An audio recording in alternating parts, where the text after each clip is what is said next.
tu es là. Désolé. C'est pour lui que c'est Chardon? Non. Ça me rappelle ta mère. Elle aussi, elle faisait des chardons, des bouquets de chardons admirables. En été. Oui.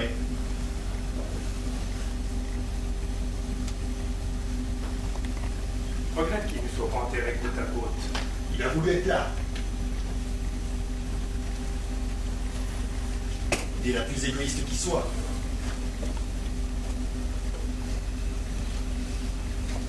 Je peux rester ou tu préfères que je m'en aille? Ah non, non, reste.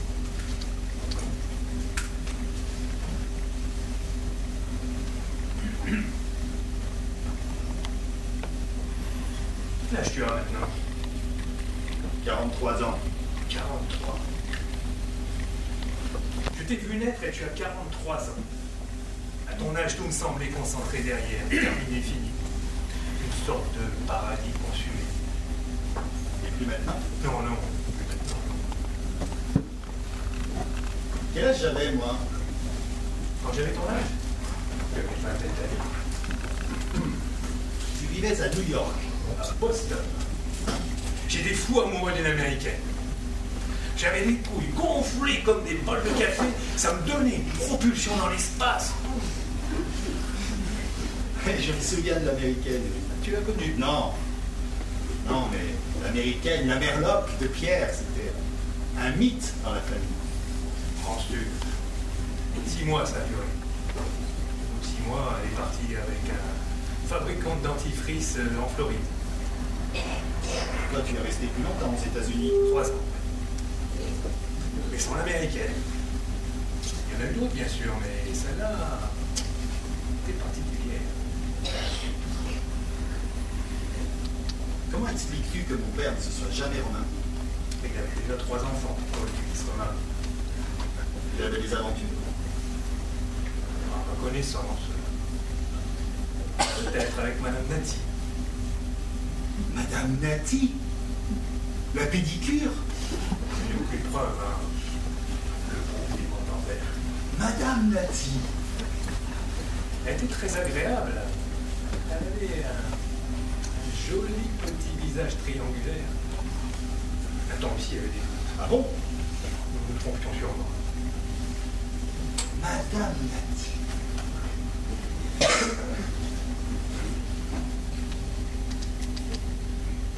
Tu sais, ton père n'était pas vraiment... ce n'était pas une chose très importante pour lui. Quand Lila est morte, il avait ton âge. Je ne l'ai pas connu dans sa jeunesse, mais tout plus tard, il m'a toujours fait l'effet d'une sorte d'ascète. Qui s'envoyait la pellicule. Enfin, peut-être. J'espère. Tu sais, dans ces moments de tristesse, je me trouvais ridicule. Il me vient parfois à la bouche des mots de poète. C'est vrai, non? Non. Si. Tu sais, le plus incompréhensible, j'ai envie de lui demander pardon. Quand il était malade, je venais m'asseoir sur son lit, incapable de trouver les mots.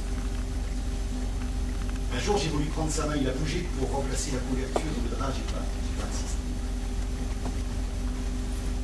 Il m'a dit, ça marche, la critique. Oui. Tu lis de bons livres. Tellement d'amertume. Tu crois que je le reverrai? Ça te fait rire? Non. Non, ce n'est pas ta question. Ce n'est pas ta question qui me fait rire. Ben c'est quoi? Rien, c'est cette manière de... Tu as eu une expression qui m'a rappelé quelque chose. Certaines de tes expressions quand tu étais petit. Tu veux dire qu'à mon âge, on pose plus ce genre de questions, c'est ça? Non, pas du tout. Mais si, tu souris avec un petit air de commisération comme Mais si... absolument pas. Je n'ai pas souri avec un petit air de... D'abord, je n'ai pas souri.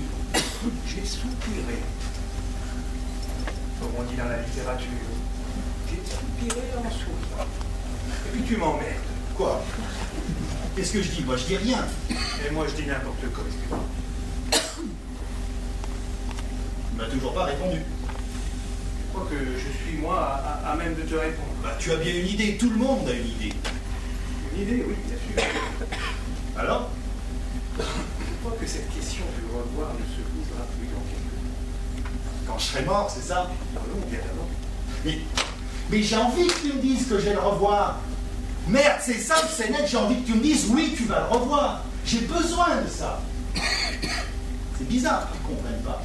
J'ai besoin de ça. C'est con, c'est ce que tu veux, mais j'ai envie qu'on me dise. J'ai envie d'entendre oui, tu le reverras. Je te signale que j'avais parfaitement compris. Tu sais ce qu'il me disait toujours? Outre sa frénésie à m'envoyer au Quai Conti. Il faut que tu te stabilises.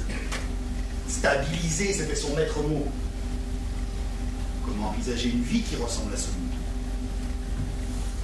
Quand tu le reverras, tu lui demanderas. Mais ce sont toutes ces choses qu'il faut éclaircir. Sinon, Oui. sinon il ne m'entendait pas. Jamais. Je n'ai aucun souvenir de lui m'écoutant. Sans impatience, sans... avec calme. Alors si je le revois pas, Et tu n'es pas obligé de parler. cette idée est impossible aujourd'hui. Quoi que tu penses, cette idée est impossible. Oui, sûrement. Tu as une sacrée patience, toi. Ah bon? Ah oui, tu as une sacrée patience. Ah bon. Tout à l'heure, nous avons rencontré Elisa sur la route. Sa voiture était en panne, la pauvre petite était complètement affolée. Nous sommes revenus au village, nous avons téléphoné partout. Aucun garagiste ne veut se déplacer à Charlie de la Toussaint. Elle est là. Ah bah bien sûr, où tu te fais là. Elle voulait attendre, assise sur une chaise chez l'épicier, attendre qu'un garagiste qui viendra, certainement jamais. Ça fait 3 ans que je ne l'ai pas vu. 3 ans déjà. Ouais. Et oui. Et je ne m'attendais pas à la revoir aujourd'hui. Peut-être que... Non. Je ne sais même pas ce que je vais dire. Si. Alors c'est quoi? Elle n'est pas venue pour me consoler, rassure-toi, elle n'est pas venue pour moi. Elle est venue par convention, par respect des traditions bourgeoises. C'est ridicule. N'est-ce pas? C'est toi qui es ridicule. Et comment fais-tu pour être si quoi? optimiste? Je ne crois pas que tu aies choisi le bon mot. Ah, tu as compris, traduit. Tu veux dire par là que manifeste dans la vie une certaine bonne humeur, oui.